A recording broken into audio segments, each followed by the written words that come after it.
So, you've started playing Genshin Impact. You've leveled your characters, increased your adventure rank. You're seeming to enjoy yourself. But along the way, you've noticed something. As your adventure rank increases, so does your world level. And every time that happens, the enemies in your world seem to progress leaps and bounds above what they were before. You wonder, what can I do to counter this? How can I improve my performance to match or even exceed the enemies I have to fight? Fear not, for I am here. In this video, I'll do my best to explain the basics of character leveling, including weapons, talents, and artifacts. After watching, you should have a much greater understanding of how damage dealing works in Genshin Impact, and you may finally be able to beat that pesky enemy, boss, or Spiral Abyss floor that is bothering you. Let's begin with weapon leveling. All weapons have a base attack stat. 5-star weapons are of course the highest, with decreasing numbers being found on 4-star through 1-star weapons. All 3-star and above weapons also have a secondary stat. This can be any of the following: attack percent, physical damage percent, HP percent, energy recharge percent, elemental mastery, crit rate percent, crit damage percent, and defense percent. To begin with, all weapons can be leveled up to level 20. In order to level up weapons, you can infuse other weapons into them, or you can use weapon enhancement crystals. Every time you level a weapon, its base attack increases, as well as its secondary stat. You then need to collect specific weapon ascension materials in order to ascend the weapon, allowing you to level the weapon further. The maximum level a weapon can reach is level 90, which is the level cap after its 6th ascension. You can also refine weapons to increase their combat potential. All 3-star and above weapons have a unique passive effect. Every time you receive a duplicate copy of the same weapon, you can consume the copy in order to increase the blue number in the description of the original weapon. The maximum refinement rank of any weapon is 5.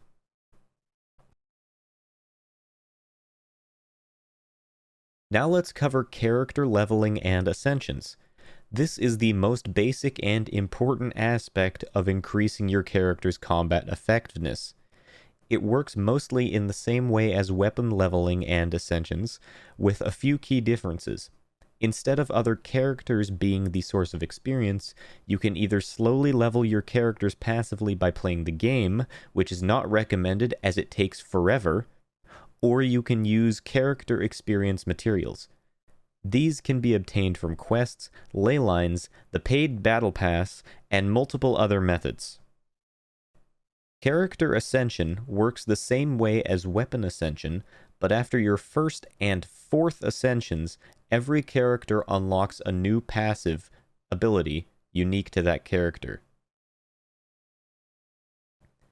Each character also has a specific attribute that increases as they level, much like a weapon's secondary stat. For example, Raiden Shogun's energy recharge stat increases as she gains levels and ascensions. Character talents are a bit more complicated. Each character has 3 main combat talents, known as their normal attack, bound to left click, elemental skill, bound to E, and elemental burst, bound to Q.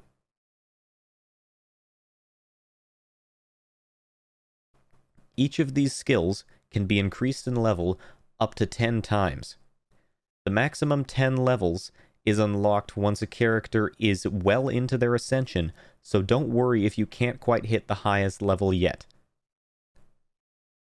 Leveling your character's talents is essential in order to continue doing a comfortable amount of damage. In order to level a character's talents, you need to obtain talent leveling materials.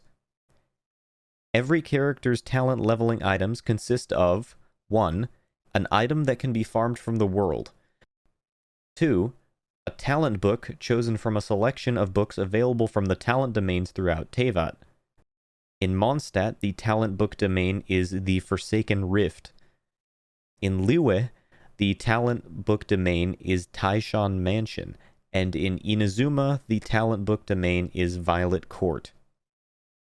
After level 6, the talents will require materials obtained from defeating specific weekly bosses, those being Storm Terror, Andrias the Dominator of Wolves, Ajdaha, Tartaglia, and Signora.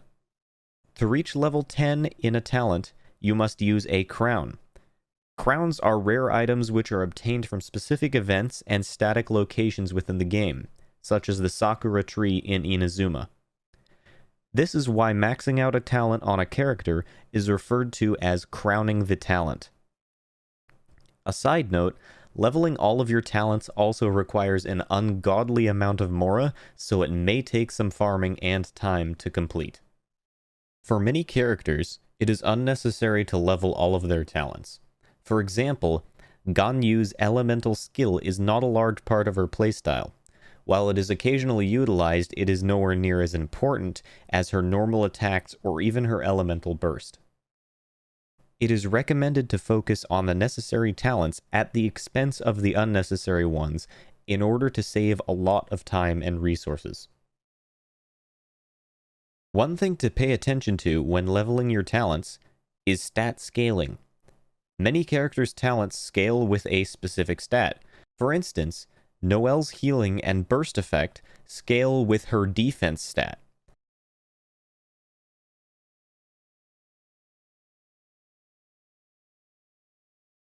Now, on to another very important topic. It's time to talk about artifacts. Every character has the ability to carry 5 artifact pieces. The 5 pieces are as follows: a Plume of Death, a Flower of Life, a Sands of Eon, a Goblet of Eonothem, and a Circlet of Logos. These artifacts are able to be leveled, and they can increase a character's combat effectiveness drastically. There are a huge amount of different artifact combinations that can be used, but many characters have specific artifacts that help them perform the best. So while this is definitely the most complicated part of improving your character, it is nowhere near as daunting a task as it may seem at first glance. I'll start by explaining artifact main stats and substats. Each artifact will have one main stat. For flowers, this stat will always be flat HP, and for feathers, this stat will always be flat attack. When a stat is referred to as flat, that just means it is not a percent-based stat. It is a flat number. For the other 3 artifact pieces, there are a wide variety of stats that can be assigned to the artifact at random. Some of these stats, such as attack percent, can roll on all 3, while others are specific to certain pieces, such as crit stats to circlets and elemental damage bonuses to goblets. Artifact leveling is the most unique of any leveling system in the game, but it is still quite simple. For this video, I will be disregarding 1, 2, and 3-star artifacts. 4-star artifacts can reach a maximum level of 16, and 5-star artifacts can reach level 20. To level an artifact, you must sacrifice other artifacts you have obtained in order to give it experience, in the same way you infuse weapons into other weapons that you wish to level. An artifact's main stat will increase with each level it gains. Artifact substats are slightly more complicated. Every 4 and 5-star artifact can have a maximum of 4 substats, which are listed below the main stat.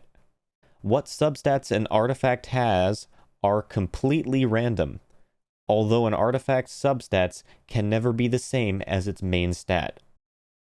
Possible substats include flat attack and attack percent, flat defense and defense percent, flat HP and HP percent, crit rate, crit damage, energy recharge, and elemental mastery. It is possible for an artifact to roll with 3 substats. If this is the case, then when the artifact reaches level 4, a new substat will be assigned to it at random. This substat cannot match its main stat or any other substat that it currently has. After this, every time the artifact hits a level that is a new multiple of 4, it will gain a new roll into one of its substats. If an artifact already has 4 substats when it drops initially, when it hits level 4, it will also gain a random upgrade to one of its existing substats. This process can consume a lot of Mora and is completely up to chance, so if you're planning on investing heavily into a character, finding artifacts with good stats and substats will most likely be the longest process you will go through. The final part of this video will be explaining artifact sets. There are many different sets of artifacts that you can obtain, each with unique appearances and set bonus effects. With a few exceptions, each artifact set will have a 2-piece and a 4-piece set bonus, which will be applied to a character after 2 or 4 pieces respectively are equipped to that character. This frees up the 5th artifact slot to be used by an artifact from any set that may have desirable stats or substats on it. A character's unique playstyle really starts to take shape when artifact set bonuses are applied. For example, Zhongli is a character who is able to generate an extremely durable shield, which scales on his maximum HP. His elemental skill, which generates the shield, also summons a pillar which does damage every few seconds. His support and shielding capability is increased drastically by an artifact set called Tenacity of the Millelith. The 2-piece artifact set will increase the character's maximum HP by 20%, which will increase the strength of his shield. The 4-piece set will increase your entire team's attack by 20% and their shield strength by 30% for 3 seconds whenever his pillar deals damage to an enemy. This set is incredibly strong for a pure support build on Zhongli. However, many players also enjoy using Zhongli's Elemental Burst, which will do a massive amount of geo damage. It is possible to swap out 2 pieces from the Millelith set for 2 pieces of another set called Archaic Petra. This will remove the 4-piece set bonus from the Millelith set while retaining the 2-piece bonus, but it will also grant you the 2-piece set bonus from the Archaic Petra set, granting an extra 15% geo damage for his burst. This demonstrates how adding specific artifacts can dramatically increase the combat effectiveness of your characters, but also how changing just a few pieces of an artifact set can noticeably alter a character's playstyle. That just about does it for this video. You may be scratching your head and wondering how you could possibly begin to understand all of this information. To that, I apologize for any times my explanation might have been confusing or too complicated. That's why I made this video. You can re-watch it as many times as needed to learn all that you want to.